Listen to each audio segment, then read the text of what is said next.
사도신경으로 우리의 신앙을 고백하심으로 2월 14일 새벽 예배를 시작하겠습니다. 나는 전능하신 아버지 하나님 천지의 창조주를 믿습니다. 나는 그의 유일하신 아들 우리 주 예수 그리스도를 믿습니다.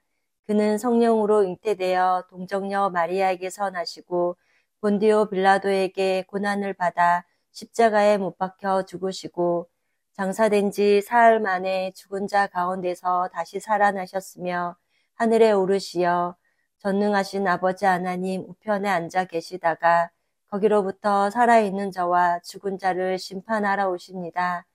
나는 성령을 믿으며 거룩한 공교회와 성도의 교제와 죄를 용서받는 것과 몸의 부활과 영생을 믿습니다.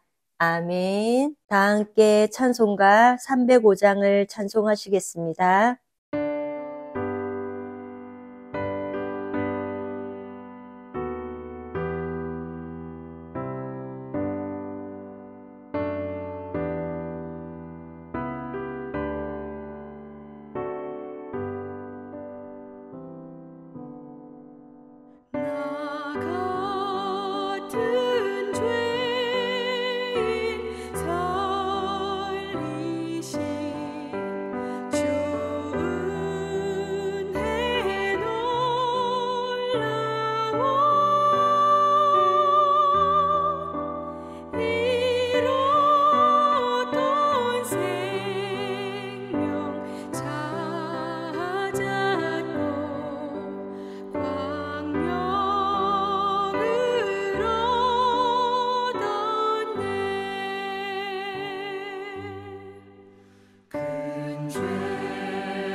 오늘 우리 공동체의 말씀 묵상 본문은 출애굽기 27장과 28장 말씀입니다. 함께 나눌 말씀은 27장 1절에서 21절까지이며 이 시간 1절에서 8절까지 봉독하고 말씀을 나누도록 하겠습니다. 너는 조각목으로 길이가 5규빗, 너비가 5규빗의 제단을 만들되 네모 반듯하게 하며 높이는 3규빗으로 하고 그 네 모퉁이 위에 뿔을 만들되 그 뿔이 그것에 이어지게 하고 그 제단을 노수로 싸고 재를 담는 통과 부삭과 대야와 고기 갈고리와 불 옮기는 그릇을 만들되 제단의 그릇을 다 노수로 만들지며 제단을 위하여 노수로 그물을 만들고 그 위 네 모퉁이에 녹고리 넷을 만들고 그물은 제단 주위 가장자리 아래 곧 제단 절반에 오르게 할지며 또 그 제단을 위하여 채를 만들되 조각목으로 만들고 노수로 쌀지며 제단 양쪽 고리에 그 채를 깨어 제단을 매게 할지며 제단은 널판으로 속이 비게 만들되 산에서 내게 보인 대로 그들이 만들게 하라. 아멘. 오늘은 우리 코노스톤 형제 자매님들과 성경 읽기표에 따라 출애굽기 27장과 28장 말씀을 읽습니다. 이 시간 27장 1절에서 21절까지의 말씀을 함께 나누고자 합니다. 성막은 이스라엘 백성들이 애굽을 출발하여 광야 생활을 시작할 때 6개월 만에 신속히 만들어졌습니다. 그런데 이 성막은 사랑으로부터 온 것이라는 것입니다. 이처럼 우리를 죄에서 구원하여 주시기 위해 이 땅에 오신 예수님은 인간을 향한 하나님의 사랑임을 알 수 있습니다. 하나님이 우리에게 주신 예수님이 이 땅에 오신 목적은 먼저 구원을 위하여 그리고 평강과 치유를 위하여 또한 임마누엘을 경험하게 하기 위하여 이렇게 하나님의 사랑을 보여주신 것입니다. 이렇게 우리는 성막을 통하여 죄인인 나를 보는 것이고 진리 안에서의 행복이 무엇인지를 깨닫는 것입니다. 오늘 말씀은 성막의 뜰 부분에 관한 말씀입니다. 뜰에 번제단과 물두멍이 있습니다. 이 뜰에 있는 것 중에 번제단에 관한 말씀을 오늘 함께 나누고자 합니다. 1절에서 8절까지 제단을 만드는 규례에 대해서 말씀하고 있습니다. 먼저 1절과 2절 말씀을 보면 1절에 너는 조각목으로 길이가 5규빗, 너비가 5규빗의 제단을 만들되 네모 반듯하게 하며 높이는 3규빗으로 하고 2절에 그 네 모퉁이 위에 뿔을 만들되 그 뿔이 그것에 이어지게 하고 그 제단을 롯으로 싸고라고 합니다. 제단 위에 각각 네 모퉁이 위에 뿔이 달려져 있습니다. 이 뿔은 누가복음 1장 68절에서 69절 말씀과 같이 찬송하리로다 주 이스라엘의 하나님이여 그 백성을 돌보사 속량하시며 우리를 위하여 구원의 뿔을 그 종 다윗의 집에 일으켰었느니라고 합니다. 여기에서 구원의 뿔은 우리 예수님을 의미합니다.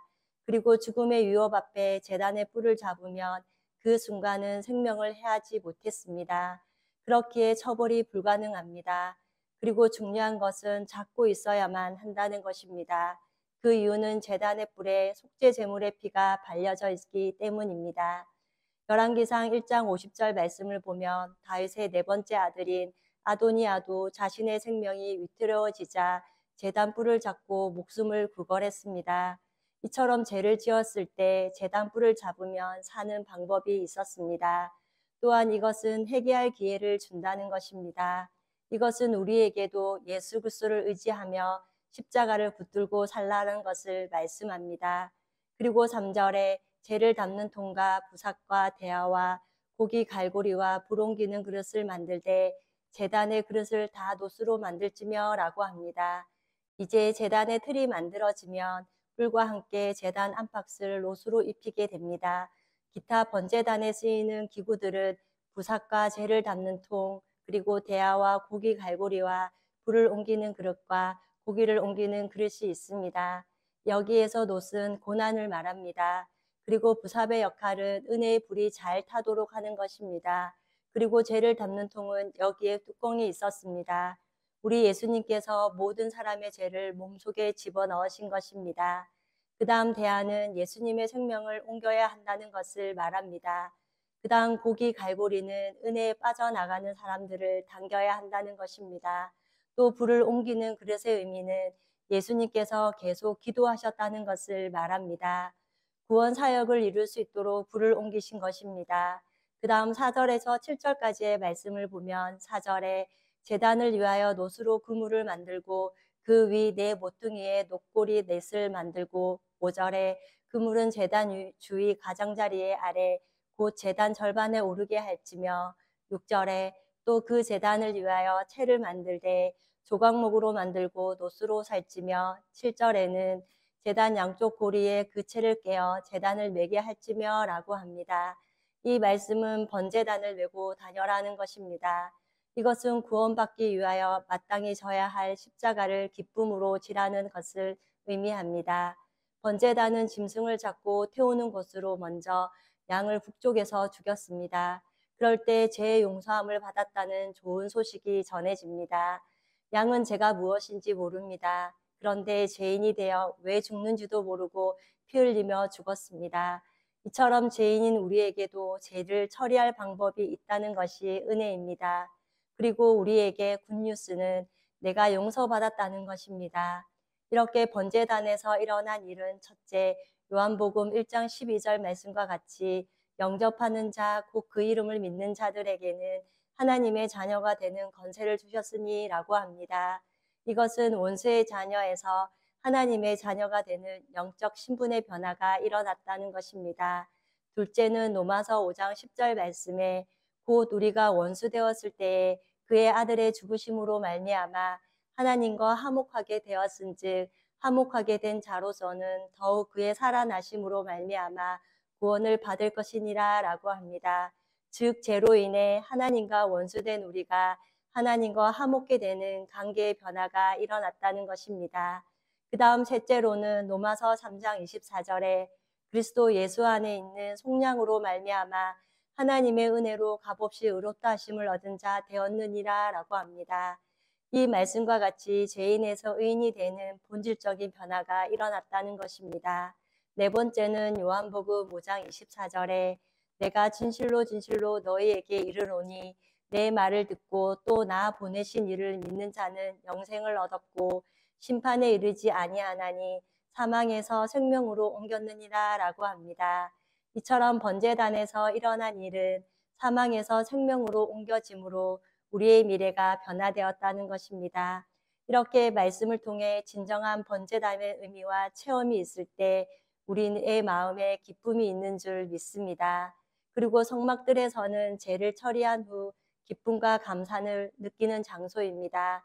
계속해서 성소 안으로 들어가야지만 하나님의 영광을 누릴 수 있습니다. 이제 성막의 뜰을 만드는 규례를 9절에서 19절까지 말씀하고 있습니다. 성막의 모습은 9절 중 말씀과 10절에서 12절까지입니다.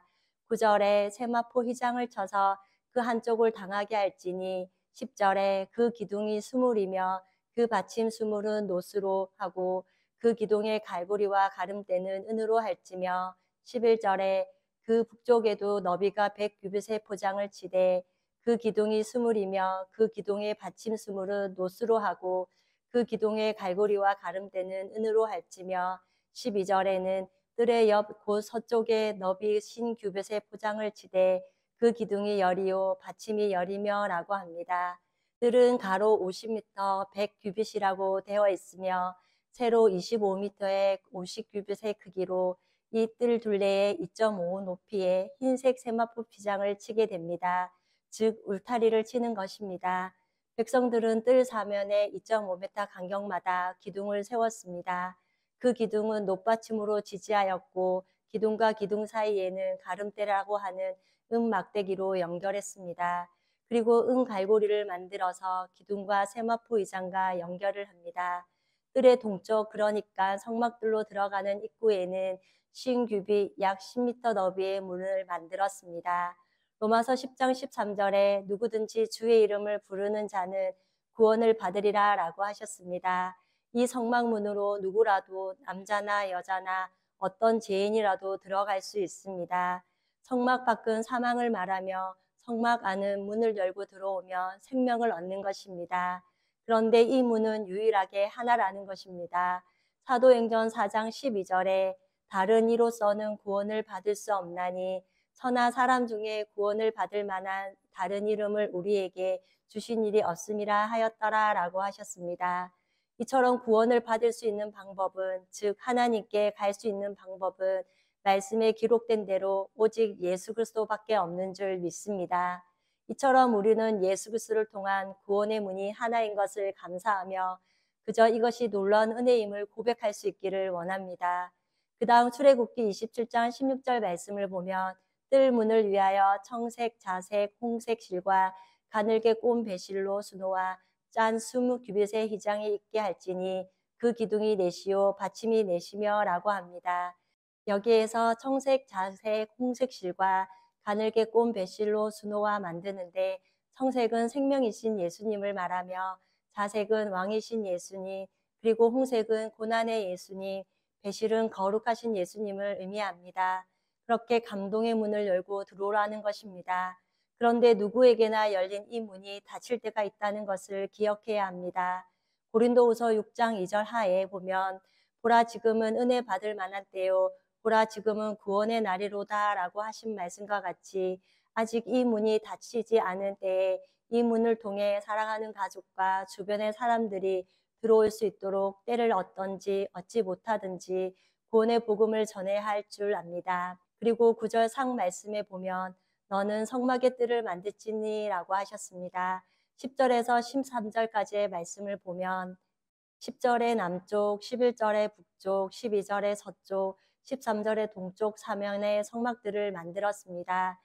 그 다음 20절과 21절에 너는 또 이스라엘 자손에게 명령하여 감나무로 짠 순수한 기름을 등불을 위하여 내게로 가져오게 하고 끊이지 않게 등불을 켜되 21절에 아론과 그의 아들들로 회막안 증거계 앞 휘장 밖에서 저녁부터 아침까지 항상 여호와 앞에 그 등불을 보살피게 하라. 이는 이스라엘 자손이 대대로 지킬 규례니라 라고 합니다. 송소한 금촛대 위에 등장불을 항상 켜둘 것에 대한 말씀입니다. 그 기름은 감람유를 사용하였고 제사장들은 이 불이 꺼지지 않도록 항상 살펴야 했습니다. 또한 이것은 성령 충만했던 예수님을 이야기하는 것이며 우리 또한 성령의 불이 꺼지지 않도록 늘 우리 자신을 점검하라는 것이기도 합니다. 오늘 이렇게 함께 나눈 말씀을 통하여 작은 성막은 200만 명이 넘는 이스라엘 백성들의 죄와 하나님과의 만남을 주선하여 이스라엘 백성들을 가나안 땅까지 가게 했습니다. 이와 같이 우리 예수님도 천하고 작은 동네 마구간에서 그리고 나사렛에서 그렇게 기득권 세력에 의하여 십자가에서 고난받으시고 죽으셨습니다. 이것은 우리를 하나님 나라로 인도하기 위함이셨습니다. 세상이 바라보는 예수님은 작습니다. 그러나 예수님은 하나님의 아들로서 우리의 모든 죄를 처리하시고 이처럼 우리를 하나님 나라로 인도하는 엄청난 일을 하셨습니다. 또한 성막은 밖에서 보면 흠모할 만한 매력이 하나도 없습니다. 예수님의 사랑은 제사함의 사랑입니다. 세상이 볼 때 예수님도 교회도 겉모습은 볼 게 없습니다. 그런데 안으로 들어가면 생명이 보입니다. 기독교는 그 문을 열고 들어갔을 때 알 수 있습니다. 영혼의 치료와 육신의 치료와 즉 죄의 문제가 해결되어지는 것이 진짜 기독교입니다. 오늘 우리 코너스톤 형제 자매님과 저는 이 성막의 문을 열고 들어온 하나님의 백성으로 예수님을 통해 주신 어마어마한 영광을 경험하며 우리를 하나님 나라로 인도하게 하는 이 은혜로 충만한 하루를 살아갈 수 있기를 소망합니다. 다 함께 찬송가 183장을 찬송하시겠습니다.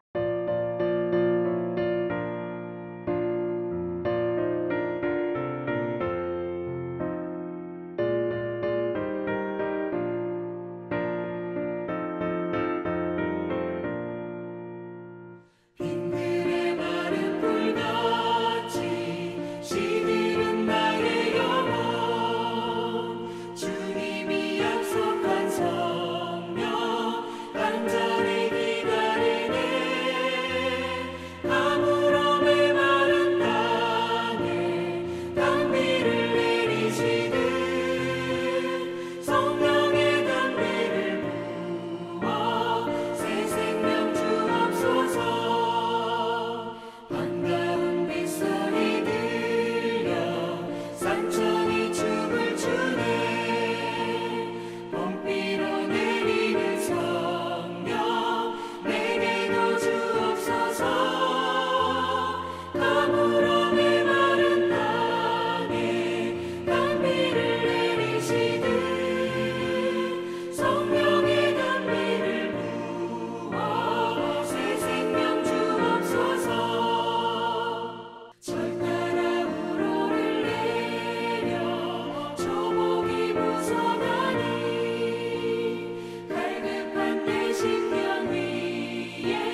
다 함께 기도하시겠습니다.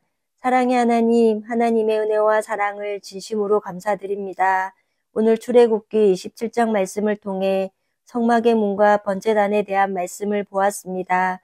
성막으로 들어가는 문이 유일하게 하나밖에 없는 것처럼 우리에게도 예수님만이 유일하게 구원자 되어주시고 누구든지 주의 이름을 부르는 자는 이 문에 들어가 영생을 얻게 하시니 참으로 감사합니다. 그러므로 우리를 어두운 세상 가운데 빛으로 인도하여 주셔서 생명을 얻고 빛 가운데로 걸어가게 하신 하나님의 사랑이 얼마나 놀랍고 큰 것인지를 깨달았습니다. 그러므로 우리 주님이 공중으로 다시 오실 때까지 날마다 예수님 한 분만으로 충분함을 고백하는 인생들이 되게 하옵소서. 또한 번제단은 우리가 알므로 십자가의 사건을 믿음으로 믿고 구원받은 확신과 감동과 기쁨 속에서 날마다 성령을 따라 하나님을 예배하는 하나님의 백성들이 되게 하옵소서. 지난주일 하나님의 친구 시리즈 말씀 중 하나님의 계획을 듣는 하나님의 친구라는 제목으로 말씀을 듣게 하시니 감사합니다. 하나님의 친구는 온 세상에 일어날 무서운 일들을 알며 이때 어떤 믿음과 영적 지혜를 가지고 준비해야 되는지에 대해 깨닫게 하시니 감사합니다. 주님께서 세상의 무서운 일과 경제적인 어려움 등의 일이 있을 것을 미리 말씀해 주신 것을 기억하며 그리스도인들에게 일어날 일들 또한 믿음으로 받아들이고 인내하게 하옵소서. 그리하여 내 속에 성령께서 만들어주시는 기쁨과 평강과 감사가 충만하게 하옵소서. 하나님의 친구를 향한 하나님의 마음은 평안이요 재앙이 아니라 너희에게 미래와 희망을 주시는 것임을 알고 날마다 하나님께 감사와 찬송과 영광과 존귀를 올려드리는 우리 코너스톤 성도님 모두가 되게 하옵소서. 또한 영광스러운 그날에 주실 놀라운 상급을 알기에 하나님의 계획을 잘 믿고 그것을 마음에 두고 사는 삶이 되게 하옵소서. 오늘도 때를 따라 돕는 은혜 안에 주님의 긍휼하심을 읽고 살기를 소망하며 우리를 죄에서 구원하여 주신 예수님의 이름으로 기도드립니다. 아멘. 이 시간 합심으로 기도할 제목을 나눕니다. 주일 예배와 목회자의 사역을 위해 코너스톤 교회가 진리 위에 든든히 서가도록 그리고 지난 주일 들었던 말씀을 기억하며 교회를 이끌어 가시는 사랑하는 담임 목사님과 목회자들을 위해 소그룹 원들을 위하여 왕들의 이야기 열왕기상 성경 공부를 배울 때 마음에 기쁨이 있게 하여 주시고 하나님의 말씀으로 왕성한 교회가 되도록 기도해 주시고 그리고 목회자 세미나를 위해 또 이 시간 각자 가지고 계신 기도의 제목을 놓고 기도하시기를 바라며 오늘도 주 안에서 승리하십시오.